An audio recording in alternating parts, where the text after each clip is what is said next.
Now we will get into carboxylic acid derivatives with their synthesis and interconversions because there are so many of these derivatives, right? Okay, one by one.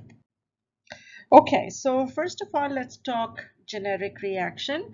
The generic reaction of the derivative is going to be nucleophilic addition. Okay, and the addition means that the carbonyl carbon, which right here, that is the electrophilic carbon. This is the electronegative oxygen. So this is the nucleophilic center. This is the delta positive, delta negative up here. So let me write that for you just in case. So here's delta positive, delta negative. So what happens is that you have a nucleophilic attack where the nucleophile is attacking the delta positive carbonyl. And once that happens, the nucleophile attaches.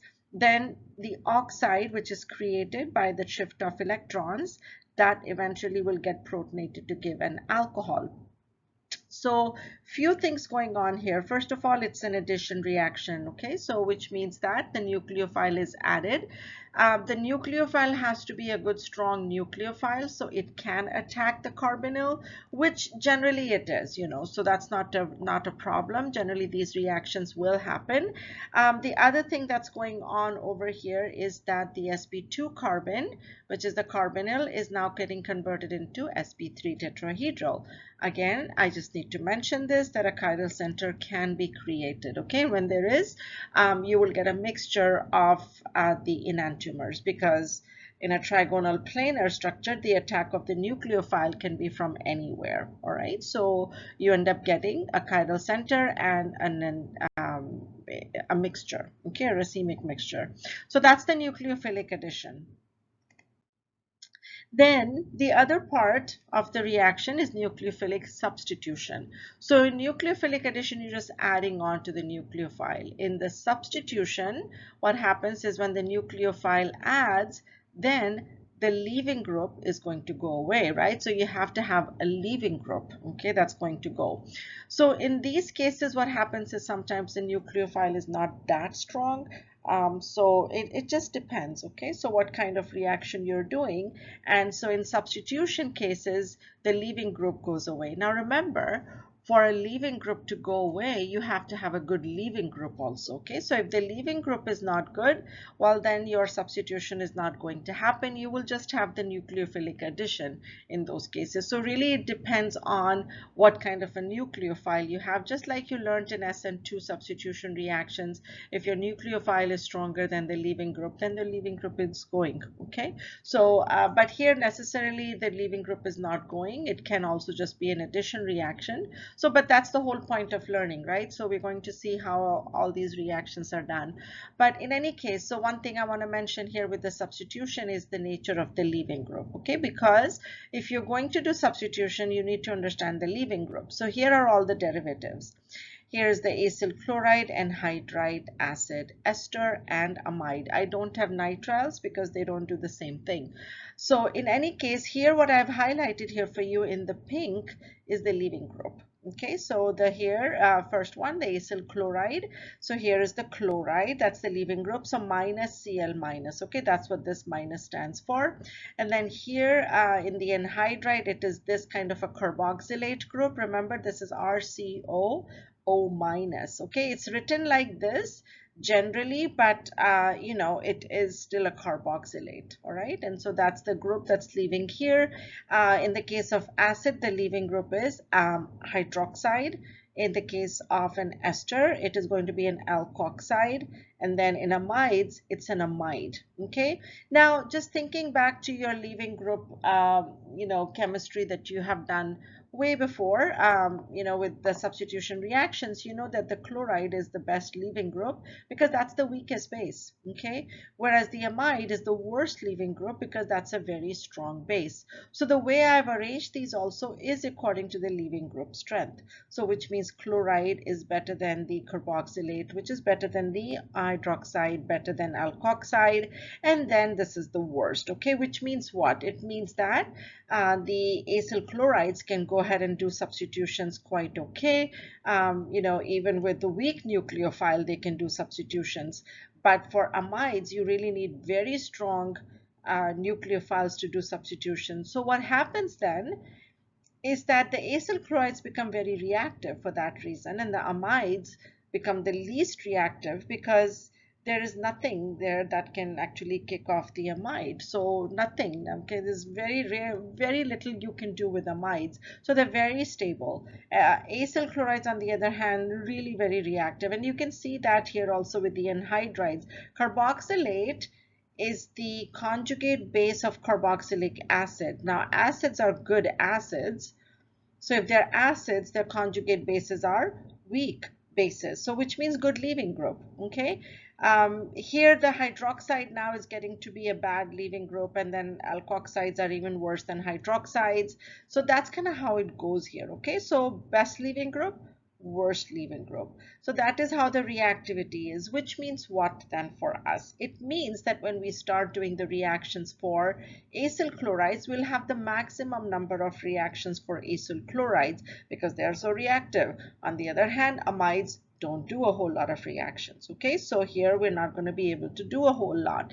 So that's kind of how it goes, all right? So in this little PowerPoint, we're just going to do the interconversions, okay, for all of these derivatives. We're going to go from one to the other, to the other, to the other, and we will learn about how you can go forward and backward, okay, with all of these interconversions. So here is a nice chart for you. Okay, so you can see the reactivity as I've put that over here. This is for acyl chloride. Acyl chloride most reactive, then anhydride, then alkoxide and acids. Amides are at the bottom. And then here, this is a carboxylate. Okay, and the carboxylate is not really a derivative, but I just put that there, okay, just for the heck of it, because you are doing interconversion. So why not? Okay, all right, so how does it work? First of all, there's the decreasing reactivity. Okay, and what that decreasing reactivity tells you, and hopefully the color coding is showing up for you, is that you can take an acyl chloride and you can convert that into an anhydride, into an acid or an ester, into an amide or a carboxylate. Okay, if you have an anhydride, you can come down, but you cannot go up to the acyl chloride. You can see that there is no arrow pointing up. Okay, the same thing with the ester. Ester can go down to the amide, it can go down to carboxylate, it cannot go up to anhydride, or so, which means what? You can't go up the hill, you can only come down the hill. Okay, the only time you're going up the hill is with the carboxylic acid. And that's why we do carboxylic acid separately, because carboxylic acids can be converted into everything, technically speaking. All right, I didn't write all the reactions because we have done all the reactions for carboxylic acids in a previous PowerPoint. So I didn't do all of that here, okay? But the only reason I wrote this here is because this is how we're going to make the acyl chlorides. Okay, how do you make acyl chlorides if they are the most reactive of everything? Do you see what I mean? So anhydrides you can make from acyl chlorides, but how do you make something that is already so reactive? Okay, and that actually comes from acids. That's why this arrow is there. Okay, and then here's the carboxylate, which is the least reactive of everything. The only thing you can do with the carboxylate is, because it's a conjugate base, is treated with an acid and it will give you the protonated version of the carboxylate, which is a carboxylic acid. Okay, so that's the only thing we'll do. And actually, I'm not even going to cover that, okay, because that's an acid-base reaction, so I don't need to bother with it. Okay, we're going to cover all the other reactions. Again, carboxylic acids are not here, they are in the other PowerPoint. And here's your reactivity series again. Okay, acyl chloride is most reactive, amides least reactive. All right, so let's start with the acyl chlorides. And to synthesize acyl chlorides, the only thing you can do is you can take a carboxylic acid and then convert it to an acyl chloride using thionyl chloride, phosphorus trichloride, or phosphorus pentachloride. Any of these will work. Here's an example of that. But literally, you can take any acid and then get an acyl chloride. Now, if you're wondering, why would anyone want to do this? Why don't you just take an acid and then, make an ester out of it and a hydride out of it? the thing is that you want to have good yields. Okay, so this reaction is going to give you good yields. You want to have something that is reactive, that is going to give you good yields no matter what kind of reaction you do it. And because acyl chlorides are so reactive, they will give you good yields for all the reactions. So you want the reaction to work fast and efficiently. Okay, so that's why you convert something into more reactive. So but this is it. This is the only synthesis you have for acyl chlorides right now. And then here are all the reactions. Okay, so as we said before, acyl chlorides are the most reactive, okay, of all of them. So here are all the reactions. You can read all of this yourself, but you can take an acyl chloride, treat that with water. Remember, one of the properties we learned about acyl chlorides was that they are soluble in water. They are actually not soluble. They react with water, and they are not acyl chlorides anymore. Now they are carboxylic acids, which means also that when you're storing acyl chlorides in the lab, you have to protect it from water. Okay, you can't have any water around. When you do reactions with acyl chlorides, you want to do it in a very dry system, okay, so that you don't ruin your starting material. All right, so here you can treat this with either acidic water or basic water, and then you can get acids. So it's a good way to get rid of your acyl chlorides if you want to, but anyway. Then if you treat it with a carboxylate salt, then you end up getting an anhydride. This is a very common way of making an anhydride also, because usually to make an anhydride, and we'll talk about this later also, is you need very high temperatures. Okay, so this is actually a nice substitution reaction in order to make the acid chloride. Remember, all of these reactions are substitution reactions. Why? Because look, the carbonyl is still there. Okay, so the only thing that's happening is that the chloride is leaving. I didn't write that over here, but if you want, I can just mention it. Okay, over here is that you have plus Cl minus, and that's the leaving group. Okay, for all of these, it's the same leaving group. So then the next reaction is with an alcohol. In the case of alcohol, you're getting an ester. Okay, so again, I've color coded these things for you so you can, kind of visualize that a little bit. In your notes, you might be better off highlighting all of these things, okay, to help you out. So then you treat it with ammonia and you get an amide. You can treat it with any derivative of ammonia, which is any kind of an amine. Depending on how many R groups you want on the amine, you can then get the substituted amines. Okay, so that's really what's going on here. You can see that there are many, many reactions for the acyl chloride. Again, these are all substitution reactions because the carbonyl is still present. And why are they substitution reactions? Is because the acyl chloride is so reactive that it can work with any of these weak nucleophiles also. Okay, and the leaving group here is chloride. So next slide has some of the examples. And so, just to kind of reinforce for you, just by looking at other organic compounds. So here is an acyl chloride. Here is ethanol to give us the ester. Acyl chloride with ammonia gives us an amide. Here is a substituted ammonia, which is like a primary amine, and that gives you an amide, a substituted amide. Okay, and then here is another anhydride, okay, for us. So hopefully this helps you understand how versatile an acyl chloride is, that you can make any derivative of carboxylic acid. Okay, the only one I have not given an example of here is getting an acid, right, which is just adding water. That's it. So then anhydrides, remember anhydrides are the next in order. I'm going by order, okay, the most reactive first and then the least reactive I'll do at the end. Okay, so anhydrides are the second most reactive, okay, of all of these groups. And so how do you make the anhydrides? So there are two ways of making anhydrides. Remember how we made acyl chlorides? There was only one way of making acyl chlorides. But as we keep going down and down the ladder of the derivatives, you will see that we can synthesize those derivatives in more ways, but the reactions are going to get less, okay? Because remember, anhydrides are lower in that reactivity series, okay? So you cannot make acyl chlorides but you can make anhydrides from acyl chlorides as well as acids, okay, from both.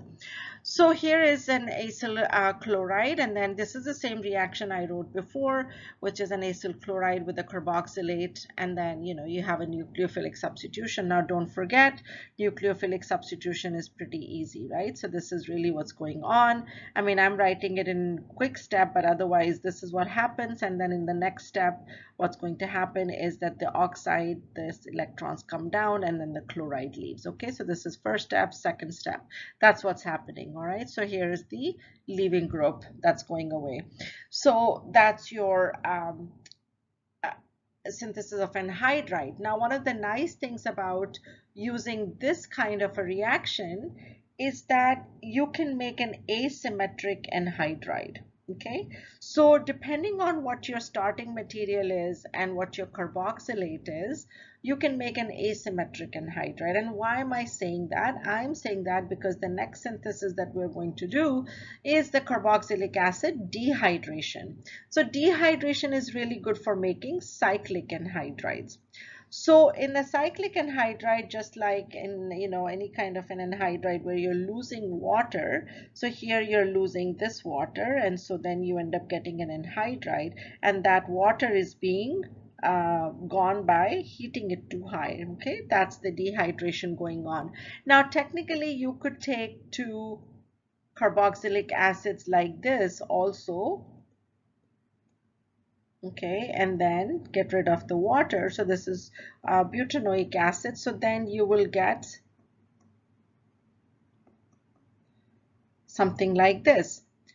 And so this is a symmetric anhydride. Okay, that's what I was trying to say before. So when you're making from acyl chlorides, you can make asymmetric anhydrides. But when you do carboxylic acid dehydration, you can only make symmetric anhydrides. Okay, so it depends what you're trying to make. It doesn't mean you cannot make symmetric anhydrides from acyl chlorides. You can. It's just about having choices in life. That's all. So here you have a couple choices on how to make anhydrides. So either with carboxylic, carboxylates, and then acyl chlorides, or just take carboxylic acid and dehydrate it. Then the reactions of anhydrides, those are going to get a little bit less now, okay, because we can't make anhydride anymore. We're doing reaction of anhydride, and we cannot make acyl chlorides from anhydride. So the only thing we can do is we can do hydrolysis, which is reacting it with water to give the acid, reacting it with alcohol to give the ester, and then again amides. Okay, so same thing, similar. And then I wrote the leaving group out here for you. And the reason I wrote the leaving group out here, not in the previous one, I forgot to write there because the leaving group was smaller. Here, the leaving group is pretty big, okay? It is also organic in nature. So it depends on how big the R group is. You can have, 1 carbon, 2 carbons, whatever number of carbons as a leaving group. So which means in the anhydride reactions, you have to actually do a little bit of separation chemistry in order to get rid of the leaving group here. Okay, so one has to be a little bit more careful, but otherwise anhydrides are also very reactive and you can easily make any of these derivatives. Okay, so the only derivative you're not making here is the acyl chloride, because acyl chloride is more reactive than anhydrides. So here are just some examples, of actual compounds. So I gave you generic reactions in the previous slide, and here are some real reactions. Again, everything is color coded, so hopefully it helps you to understand how things are working. So here is propanoic anhydride, treating it with methanol. The pink one is the leaving group, and you end up getting alkoxide on here. So that is the ester, okay, that is formed. You can take a cyclic anhydride, A cyclic anhydride also with an alcohol will give you an ester. The only thing is you don't get two fragments because the leaving group is right here, which is attached to the other carbonyl. So you don't have a leaving group. That's why I didn't write that over here. Okay, the leaving group is right here. So don't think that there is no leaving group. It is. Okay, it's just that everything is attached in a ring system. So it's still there in the same compound. Okay, and then here is one with ammonia to make an amide, and now you have a leaving group. So when you have a straight chain kind of an anhydride, then you will have a leaving group, and if you have a cyclic one, then you don't see that leaving group. I mean, it's there, but you don't see it as a separate compound, okay, because it's right there attached to the other carbons. So those are some examples for anhydrides. I don't think I have, only one I didn't write here is the one with the water, you know, what to write. Okay, all right, moving on. So then esters. Now esters are getting to the more stable kind of a functional group, okay? So esters can be made from different kinds of compounds. And esters is like one of the bigger portions of this PowerPoint. So esters can be made from acyl chlorides and hydrides and well, that's and acids also, right? So three synthesis we have to do. So here is an acyl chloride, okay, and we've done this reaction before because when we were talking about the reactions of acyl chloride, I wrote this reaction then, okay. So here is an example. So here if you take an acyl chloride reacted with phenol, you end up getting a phenyl ester, okay, over here. So that's very simple, very reactive, right? Acyl chlorides are extremely reactive, so this reaction is going to work fantastic. And then from anhydrides, which we just did a minute ago, less than a minute ago. And so here's an anhydride. This is the same reaction I had there before with ethanol. And here is another example of a cyclic anhydride with methanol. And so here is the leaving group, okay? And here is the alcohol. And the leaving group is still attached because it's all a ring system, okay? So this is from anhydrides. And then we also get esters from acids, carboxylic acids. Now this is really the most common way of making an ester. You can make an ester from acyl chlorides and anhydrides also. Anhydrides is a little bit difficult, right? Because anhydrides have a leaving group that's really quite big, okay, as an organic compound. Acyl chlorides work fantastic, okay, for esters for sure. But in the lab, generally we end up also working with acids, okay. So how does it work? Carboxylic acid in presence of an alcohol and with acidic catalyst, it gives you an ester, okay, and then water is also produced. Now, you might remember I mentioned to you when I was talking about esters as a nomenclature that the esters are kind of like salts, okay. So I said to you, well, here is the base. So excuse me, here is the acid and here is the base. Acid plus base gives you salt plus water. So esters are kind of organic salts of acids and alcohol. That's kind of what they are, okay. That's why you also see water here. So I'm not saying that these alcohols have a hydroxide, but if you kind of very rudimentarily want to look at this alcohol as a hydroxide, okay, we'll live with that. Okay, so that's how it goes. But anyhow, this reaction is called Fischer esterification, and this is really one of the most common kind of esterification out there. Okay, for carboxylic acid, it works wonderful. The only negative of this reaction is that it's an equilibrium. Okay, so which means you have to push it forward. So just like we use Le Chatelier's principles for any other equilibrium here, also you can do the same thing. So which means that if you add more alcohol, you go forward. If you add more water, you go backward, which means you can control the reaction by adding or removing water. So one of the reactions we're going to do for esters is to form the acid. Okay, so you take ester and you do hydrolysis and you get the acid. That's a reaction. And why is it a reaction? Is because this reaction is in equilibrium.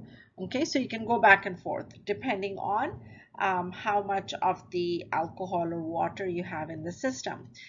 So this reaction is extremely common. The other part is also where you can use a basic system. This is an acidic medium. Okay, you can also use a basic medium, but we are going to focus right now only on the acidic mechanism, okay, for this kind of a reaction. But anyhow, here we will talk about this because I want to cover the mechanism in just a second. But if you see, I've kind of color coded some of these things as pink and blues and whatnot, and that's just to show you what is leaving and what is staying. Okay, so here with the ROH, so since there is two OHs, okay, there is one OH here and there's one OH here, so in the H2O, which is HOH, which OH is the one that is leaving? Is it the alcohol OH or is it the carboxylic acid OH? And so the mechanism actually tells us that it is the carboxylic acid OH that's the leaving group. Okay, and remember that's what we talked about before also in leaving groups. So that's the hydroxide leaving group that we're talking about. So we'll do that in the mechanism. Okay, so this was actually proven in the mechanism that the OH of the acid is leaving. Now, why do we focus so much on this reaction is because it's a very common reaction that happens in our bodies. So we need to understand the mechanism of this reaction, okay?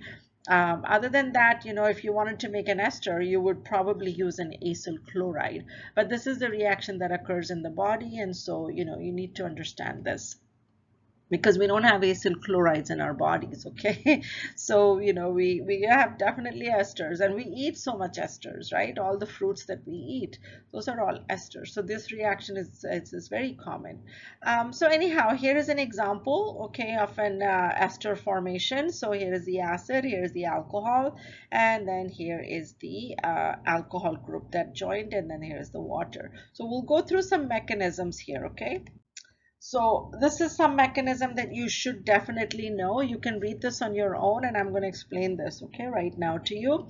So here is an acid, okay, to begin with, and the acid here, this is the nucleophile, okay. Now remember, what we're doing here with all of these reactions is we are doing nucleophilic substitution. In none of these reactions have I done nucleophilic addition yet, okay. All of these interconversions, these are all substitutions, okay. So in all of these cases, your carbonyl is going to come right back, okay. Nothing is going to happen to that carbonyl. So even if something is happening, that's fine, it's going to come back. And we have done that before, okay. So I've shown you the mechanism before for that, and carbonyl doesn't go anywhere. The leaving group is going to go away. Okay, so let's see how it goes away. Here you have the oxygen, which is the nucleophile. That's going to react with the acid. So remember, this is the electrophile, this is the nucleophile, so that's the attack. You form an oxonium ion here. Once you have the oxonium ion, now this carbon is a little bit more reactive, so that's where the alcohol will attack now. Now remember, when you write these mechanisms, don't get rid of anything until you're absolutely ready, okay, to get rid of anything. So which means that leave the H there, okay, that oxygen is there. Eventually that hydrogen is going to go away, okay. See here, it's not there anymore, but you got to write it, okay, just so that in the next step you can show how that hydrogen is gone, okay, from the alcohol.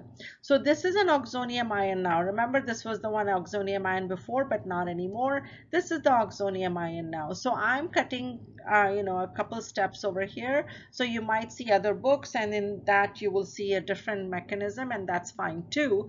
So in this one, what I'm doing is that this OH is going to get protonated by picking up this hydrogen from this oxonium ion. So now this one doesn't have the oxonium ion anymore. However, the OH is now protonated, and this looks like a good leaving group, right? Now that's water. This has to go away. So because this has to go away, then you form the oxonium ion again here by the electrons moving down. Once that is formed, then you kind of deprotonate that oxygen. Okay, so the water is gone here. So there are a few things that you really have to pay attention to, okay. It's first of all the nucleophilic attack, and then the loss of the water. So again, you can see there is a lot of protonation, deprotonations going on here, and I wrote all of these steps out for you. So hopefully that helps you understand the mechanism, okay, because this mechanism is important for us and we do write it, okay. All right, so this is the formation of the ester. You can literally take any alcohol and any acid and do this reaction. Now we'll do the hydrolysis. So technically we have to cover the hydrolysis and the reactions of carboxylic esters, but I'm just going to do it now because you've just done the esterification. Okay, so it's kind of easier to do it right now. So here you have an ester, but now what you're going to do is instead of treating with an alcohol with an acid, you're taking an ester and treating it with water. Your starting point is the same, which means you still have to deal with an acid. Okay, so which means your first step is always going to be protonation of the carbonyl. Okay, and so then you form the oxonium ion. Now in the case of esterification, we had an alcohol here. Now we will have water. Okay, everything else is the same. So then you attack here, then the OMe here, that's going to pick up this hydrogen, relieves this oxonium ion. Now here is the alcohol, that is an excellent leaving group because it is protonated, and then back again this oxygen is going to become the oxonium ion and give you the carbonyl back. Okay, so you can see that it's very similar to what we just did with the esterification. Okay, except now we are using water, which is why you can see why we have to control the reaction, because if you have water in the reaction, then your reaction will really start going backward. Okay, so if you want to make an ester, you better start removing that water from the reaction. Here is transesterification, and transesterification is very common also in labs. And what you do is you take one ester and convert it to another ester. Okay, so I'm just taking a simple one here. So I'm starting with a methyl ester and I'm going to convert it to an ethyl ester by treating it with ethanol.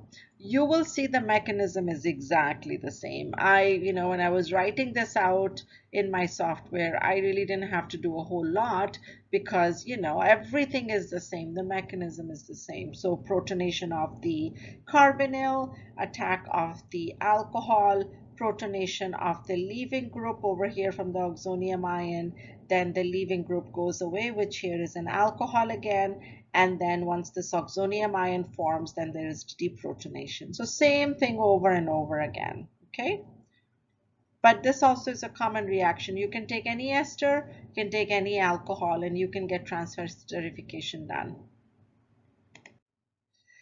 And then here is the formation of a lactone. Lactone is a cyclic ester. So if it is a cyclic ester, it means you need to have the alcohol and the acid in the same compound. Okay, and so similar reaction again, you start with the protonation, except now the alcohol attack is happening from within the same compound. Okay, and so once that nucleophilic attack works, then you form a ring. Okay, now I will highly recommend that you number your carbons because it's really tough to keep track of what's going on. So I have numbered my carbons here for you, and the reason I've numbered the oxygen is because oxygen is the one that's doing the attacking, so oxygen becomes part of the ring.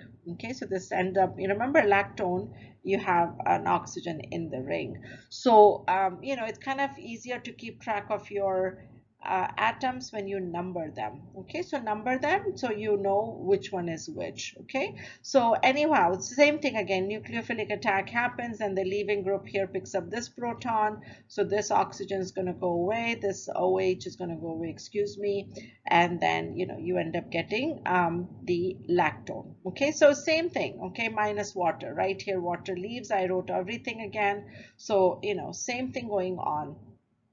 The only thing I did over here is to kind of color code it in such a way that you can see that the OH of the acid is the one that's leaving as water. Because if you look at this, these two OHs look very similar, right? You're like, both of them are OHs. Why am I picking up the proton from this OH and not this OH? The thing is that for us, they may look similar, but they're not the same for nature. Okay, so if this is reaction that is happening on its own, this literally is what is happening. Okay, This OH is not going to pick up a proton. This is the OH that's going to pick up a proton. Okay, so just kind of keep it simple that way. Now, if you write for me that this OH is picking up a proton, that's fine. I don't mind. Okay, that's totally fine because you're not going to color code your reaction. So it's totally fine. Okay, I wanted to do that because I wanted to make a point. Okay, but you don't have to make that point for me. You're going to be okay. All right, so again, similar reaction, and then here you can also do hydrolysis on a lactone to give you the carboxylic acid and the alcohol. Okay, so I've shown you how to cleave the lactone in order to give you the acid and the alcohol to start with. Now, I would recommend that you write the mechanism of this yourself. I don't think I have it, so you write it yourself. Okay, look at these mechanisms, how they're working, and then just write the mechanism. Okay, so now we are at the reactions part of esters, and so we have already done a lot of reactions of esters, so this will be easy. So we just did the hydrolysis. As I said, mechanism was covered in the previous slide. So here is taking an ester, treating it with acidic water, giving you acid. Now remember, in case of hydrolysis, you need to have more of the water. When you're doing esterification, you need more of the alcohol. When you're doing hydrolysis, you need more of the water. So that's what's happening here. We also did transesterification. So here we took an in this case, there is the methyl ester, and we're converting into a propyl ester. So that's fine.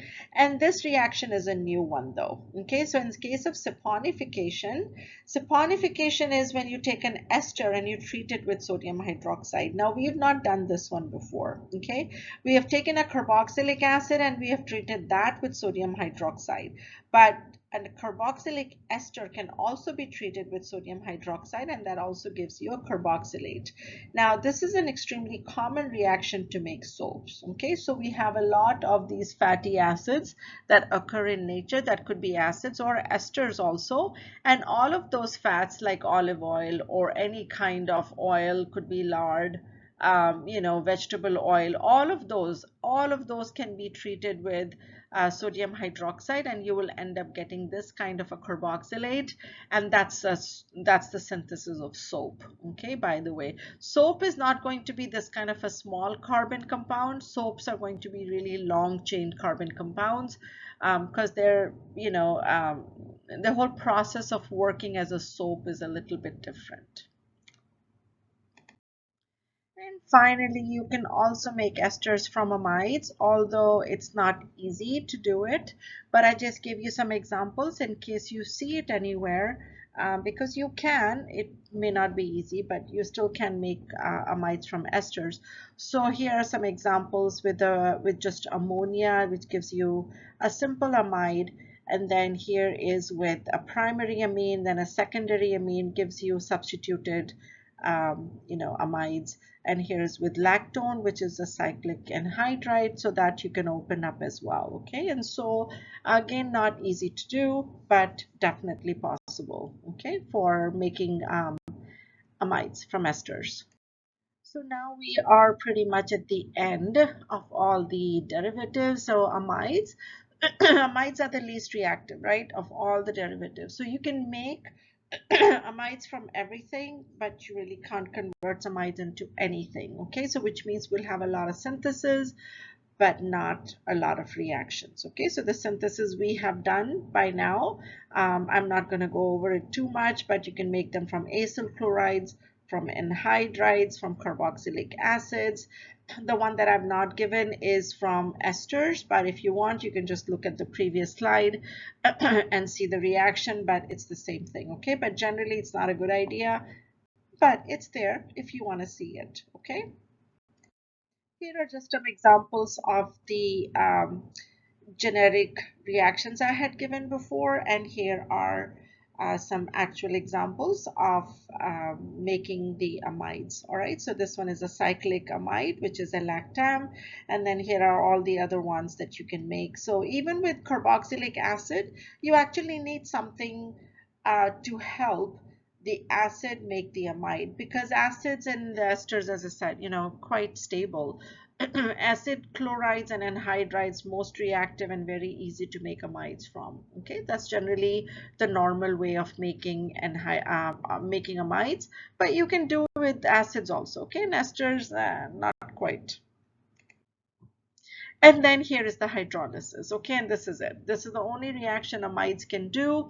You cannot take amides to acids or anhydrides, acyl chlorides, nothing like that. Okay, so this is the hydrolysis. Here is the mechanism. You can go over it yourself. I usually don't bother too much with the mechanism for amides hydrolysis, because for me the esterification is the more important mechanism in this PowerPoint. So look through it. You can see it's not that hard, right? With the acid water, again, nucleophilic attack here, and then here the water is going to attack the carboxylic carbon, the carbonyl electrophile, and then ammonia, the amine picking up the proton, becoming protonated, becomes quaternary amine, leaves once it's a good leaving group, right? And then deprotonation. So same thing as you saw with the esterification also, similar mechanism. So finally, the nitriles. Okay, now these are quite different. As I said before, is they don't behave anything like the carbonyl derivatives that we have. So a little bit different. Okay, so their synthesis is also a little bit different. You can make them from alkyl halides by just doing a substitution reaction. You can make them from aldehydes and ketones. This gives you a cyanohydrin, right? So we've done this before as well. And then this reaction is a new one where you can take an amide and then treat it with thionyl chloride, and this will give a nitrile. Okay, this is an interconversion. These two are not, so these two you have to synthesize separately, but this is an interconversion. Now, would you really want to do this? That's up to you, because these other ways are a lot simpler, okay, to make nitrile. So unless you really wanted to get rid of your amide, why would you want to react with an amide, right? Because amides are, as I said, very stable compounds. Now, I didn't do this reaction of amide back when we were doing it. So if you want to write it in your notes, you can, but I didn't write it, okay? But amide reactions can include this reaction also, okay, in there. I just didn't do it because, I don't know, I was just going forward. Okay. And then the reaction of nitriles, in this part, we are only going to do whatever interconversion there is, and that interconversion is to take a nitrile and do hydrolysis on it to give carboxylic acid. This is it, okay, as far as interconversion is concerned, which means making another carboxylic acid derivative. Okay, so again, we've done this reaction before in aldehydes and ketones, where you took a nitrile and did acidic hydrolysis on that. Okay, but that's it. Later on, we'll do more reactions on nitrile, because remember, this portion is just one portion of the reactions. We still have to do a whole bunch more on carboxylic acid derivatives. Here is the interconversion chart again. So remember, we started here, boop, boop, boop, boop, boop, and we were going all the way down. And the only thing we did to go backward was to make acyl chlorides from acids. Okay, but otherwise we were just kind of following our path down here from the most reactive to the least reactive, which is amides. And this is kind of a nice interconversion chart. Okay, you can go through it yourselves. There's no point in me talking about all of this. The one on the top here is just the hydrolysis, and here is one from acid going to all the derivatives. Okay, because the acids I didn't cover here at all. Okay, I covered only the acyl chlorides and hydrides, esters, you know, and all that. So I didn't cover acids. So I thought it'd be nice for you to see all the acid reactions also. Okay, and then this one is just to do hydrolysis on all the reactions. That's it.